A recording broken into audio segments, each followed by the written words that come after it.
Moi, je préfère prévenir. C'est parce que je ne veux pas que la Côte d'Ivoire brûle que je dis ça maintenant. C'est pas après, je vais venir faire de gros discours. C'est maintenant. Alors que la présidentielle d'octobre 2025 se rapproche, l'opposition ivoirienne demande au gouvernement une réforme de la Commission électorale indépendante, CEI. C'est face à des militants chauffés à bloc, que l'ex-président de l'Assemblée nationale de Côte d'Ivoire, Guillaume Soro a fait savoir sa volonté de voir le gouvernement engager la réforme de la Commission électorale indépendante. Il dénonce les dysfonctionnements constatés par les partis de l'opposition, et affirme que cette commission électorale n'est pas crédible pour organiser des élections libres et transparentes en Côte d'Ivoire. Et que si rien n'est fait, la Côte d'Ivoire risque de brûler. Aussi, a-t-il profité de cette sortie pour rendre un vibrant hommage à Laurent Gbagbo, qui avait consenti d'énormes sacrifices pour préserver la paix sociale, durant sa gouvernance de 2000 à 2010, et faire de grosses révélations sur de hauts responsables politiques de l'époque. Bref, on l'écoute. La CEI là, que moi je vois là, elle va brûler la Côte d'Ivoire. Or, ceux qui ont la mémoire courte et qui ne reconnaissent rien, j'ai été Premier ministre, c'est moi qui ai organisé l'élection de 2010.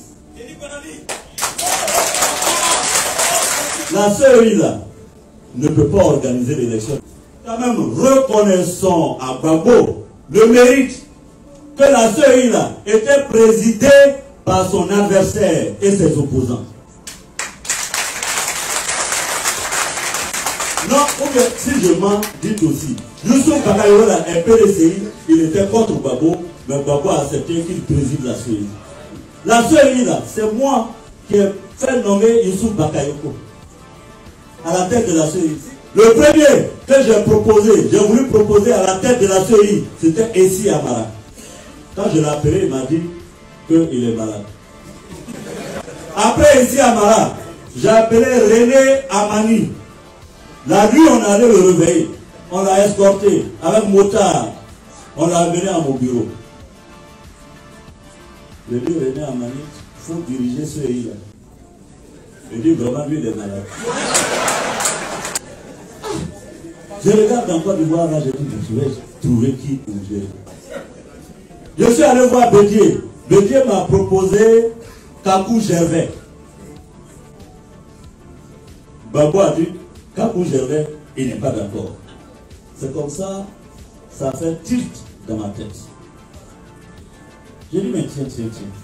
Youssouf Bakayoko est ministre des Affaires étrangères. Si Gbagbo l'a accepté en tant que ministre des Affaires étrangères, alors que les affaires étrangères relèvent des prérogatives du président de la République, qui peut le plus, peut le moins, si tu l'acceptes comme ministre des Affaires étrangères pour aller donner ta parole officielle au monde, il peut l'accepter pour la CEI. Voilà comment je suis allé voir le président Gbagbo. Je lui ai proposé Youssouf Bakayoko et il m'a dit bon, lui là, j'accepte. C'était des moments épiques, palpitants. C'est comme ça, j'appelle Bédier, j'appelle Ouattara, j'appelle les uns et les autres, j'ai couru partout. Et on a fait élire Youssouf Bakayoko à la tête. Youssouf Bakayoko était du PDCI. L'adjoint de Youssouf Bakayoko, c'était Amadou Moro, il était du RDR. Mais malgré ça, Gbagbo a accepté d'aller à des élections. Mais comment Alassane Ouattara, lui qui vient du FMI, l'homme par excellence, qui connaît les droits de l'homme et tout ça, tu viens nous mettre une CEI où tout le monde est de ton parti.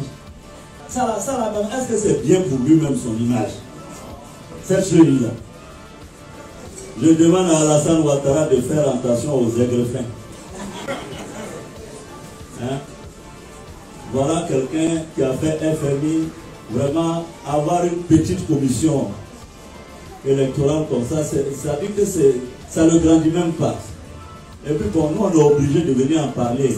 Tu vois, ça me gêne quoi. Quand tu as dirigé l'État et puis tu vois des choses comme ça, tu es malheureux. Regardez Mandela. Un grand président ne rentre pas dans des détails comme ça de CEI où on dit ah il faut surveiller la CEI, tout le monde doit être de ma famille. Ah il faut surveiller le conseil constitutionnel. Si tu es sûr de gagner là, pourquoi tu fais là? Déjà en 2019, des négociations s'étaient tenues pendant plusieurs mois pour la refonte de l'ancienne commission électorale indépendante que la Cour africaine de justice avait jugée déséquilibrée, dans un arrêt datant de 2007. Une décision dont le résultat sur le terrain avait laissé l'opposition insatisfaite. 15 ans après la crise post-électorale ivoirienne qui a fait plus de 3000 morts, la crédibilité de la CEI est jugée cruciale, alors que la présidentielle de 2025 s'annonce explosive. Outre la réforme de la commission électorale, l'opposition demande l'audit de la liste électorale, à l'issue de la révision actuellement en cours. Par ailleurs, une partie de l'opposition ivoirienne estime qu'un éventuel 4e mandat du président Alassane Ouattara violerait une fois de plus la Constitution. Merci de nous suivre. À très vite.